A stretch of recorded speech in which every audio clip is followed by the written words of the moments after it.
Hi, Trevor here, reflecting on life through music. Thank you for stopping by.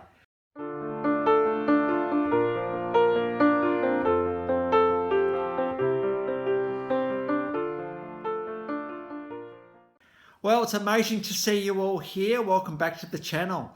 I trust you enjoyed my last video on iconic band leader Duke Ellington, and it was great to look at his life.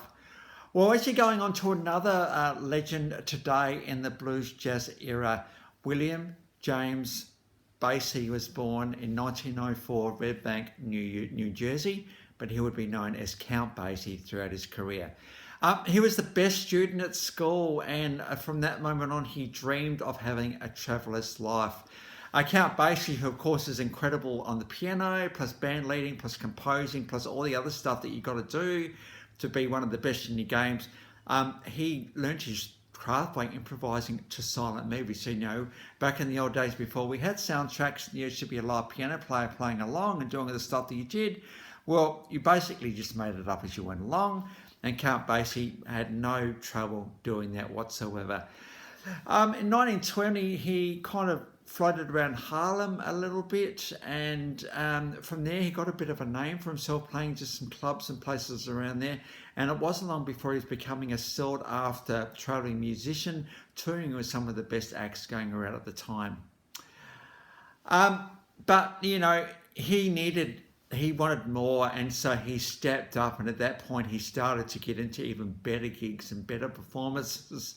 And it wasn't long before he actually started to form his own band. In 1936, we had Count Basie and the Barons of Rhythm. Now, if you got in this band, you had made it.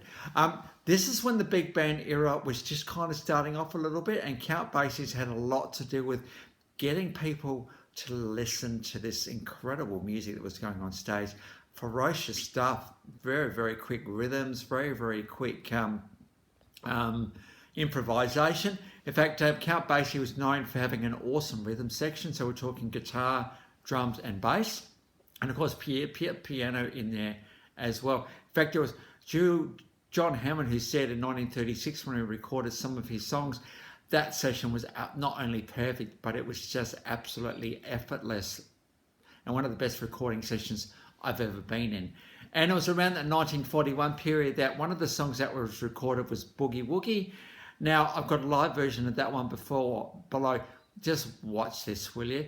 Watch the left hand.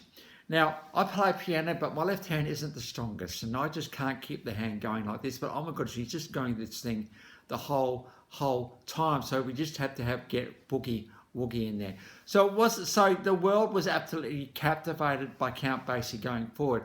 Not just the whole big band thing, but also just the fact that this guy rocked a bit. He had a bit of attitude about him, and you could tell from his clips he's absolutely having an absolute ball. And because of that, he got quite a following. It's around 1937 he just went to New York and started the swing era. If big band's not one thing, swing's another. Of course, when you think big band, you think swing. So he captured the vibe of the moment. We've got a live clip of Pennies from Heaven, another one of his classics. And we've got Frank Sinatra singing here, which is pretty cool. So we've got a live version of Pennies from Heaven. We then got 1 O'Clock Jump. This is live, 1965. This song was so significant that it got put into the Library of Congress as a significant piece of cultural significance. So, of course, we've got to get that one in there as well. We then also got Jumpin, going a bit later, Jumpin at the Woodside. This is a piano duet with the iconic Oscar Peterson. So you have both of these guys on stage doing what they're doing, two grand pianos. The whole thing, you can just do so much when you've got two people as good as these two guys playing piano. Let's not for 1 minute disregard how hard this piano playing is right here. It is really, really hard. But for Count Basie, it was just effortless. He had this way of being able to not only play, but give the audience a good time, to enjoy himself, and to just play notes, which shouldn't be go that quickly ahead, but they did. And so he enabled musicians around him to lift, because there's nothing like having a good piano player. Piano is kind of one of these instruments that does take a bit of a lead. It may not lead in the instruments, but it leads in the feel, and certainly Count Basie had the ability to lead with the feel of his playing, and because of that, the band just lifted. And that's what you want a musician to be able to do, to lift the people around you.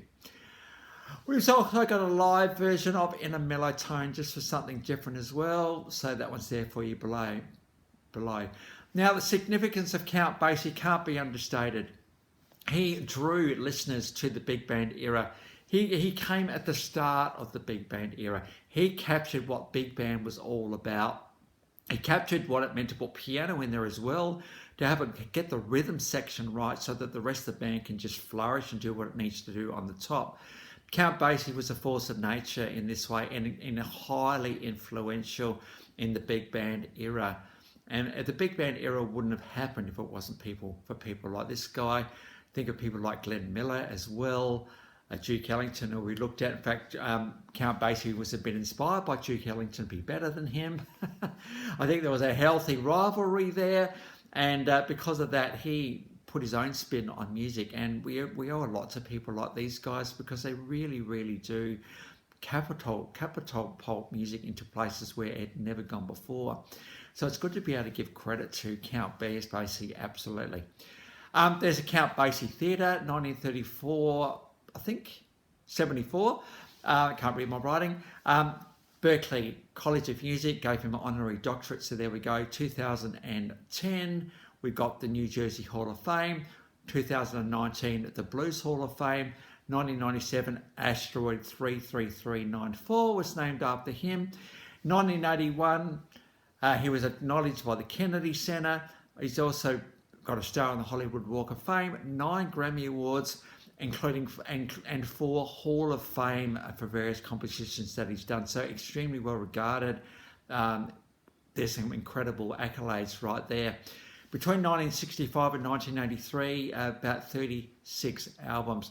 In fact, Count Basie did leave us in 1984 at the age of 79. And so he was recording, obviously before 1965, was involved in a few other acts and had been recording well and truly before that time.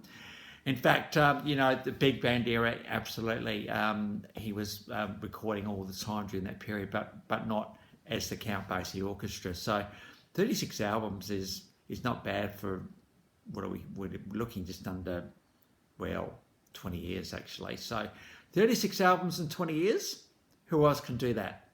There's only 2 albums a year, and they were all selling. This is quite amazing about the prolific output of this guy. So again, if you want to change the world, or even your small part of it, work out what you're good at, work out what you love, and do it. Right back at the start, Count Basie dreamed of having a travelling life, and he well and truly did that. The dreams have to start somewhere, but you've got to give yourself permission to follow your dreams and see where they go. So, what's holding us back? Now, I'm talking to me in this story as well. What's holding me back? Well, time will tell. But we don't want to wait too long. I can't say I actually have booked a holiday, so that's a good thing to say. I'm actually doing stuff, so not just sitting here doing videos. We actually are having a life. We're making a difference in our own small part of the world, so that's always a good thing. So the links to those 1, 2, 3, 4, 5 clips are in the description below, and I've also included my last video from Duke Ellington, so if you want to recap up on him, feel free. Well, again, as I always do at the end of my videos, I don't do this at the beginning, because I want to acknowledge those that hang around to the end, because it's really, really good when people do that, right? Because you put a lot of effort into these videos and you want people to hang around. So if you come back for another one, or if this is your first time, the Life Reflections in Music, thank you to everyone for being here. It's so good to have you with me. Well, that's it for today. Next time, we're going to go on to Australian rock legend Brian Cadd, just for something completely different. So until then, I'll catch you around. Bye for now.